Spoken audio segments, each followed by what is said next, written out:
Once upon a time, a man appeared in the service of Emperor Aurangzeb Rahmatullah Alayh and said, "Your Majesty, I have heard that artists and skilled people are greatly valued in your court." The emperor replied, "Yes, indeed, that is so.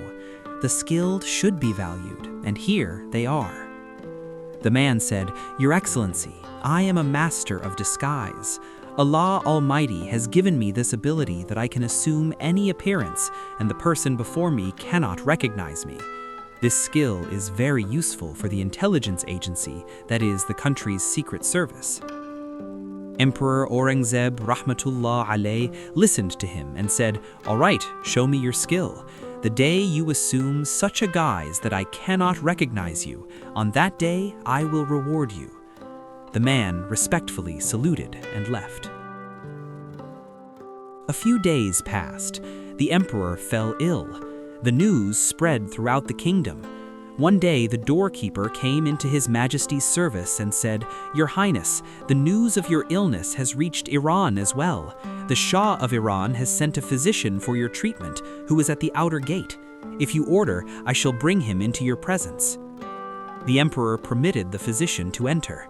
Shortly after, a physician entered the court.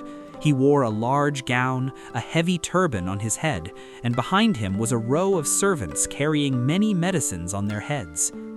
The physician respectfully greeted the emperor and began to kiss his hands with reverence. The emperor smiled and said, "I have recognized you. You are not a physician. You are that same master of disguise." Upon hearing this, the poor disguise artist was embarrassed and, saying he would try again, left.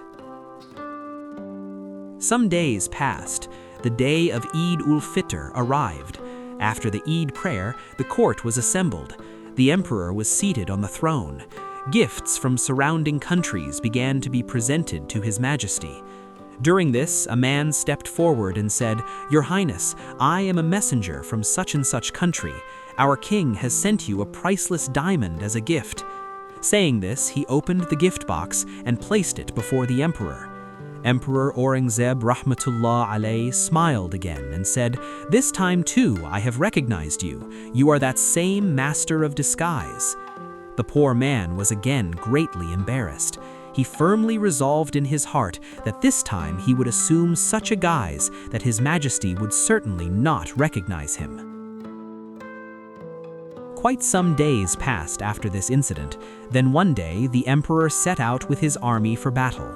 Emperor Aurangzeb Rahmatullah Alayh was himself a pious servant of Allah Almighty and also held great reverence for the saints. The emperor was traveling with the army. Along the way, wherever the shrine of a perfected saint came, the emperor would halt the army, pay respectful homage at the shrine, recite the Fatiha, and receiving the blessings of the saints, proceed onward. Traveling on, they reached a mountainous area. The emperor saw, at the foot of a mountain, a crowd of thousands had gathered. He was very surprised. Why such a crowd in this barren area?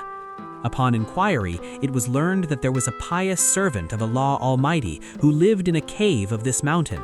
He was a great, accomplished elder, always sitting with his eyes closed in remembrance of Allah Almighty.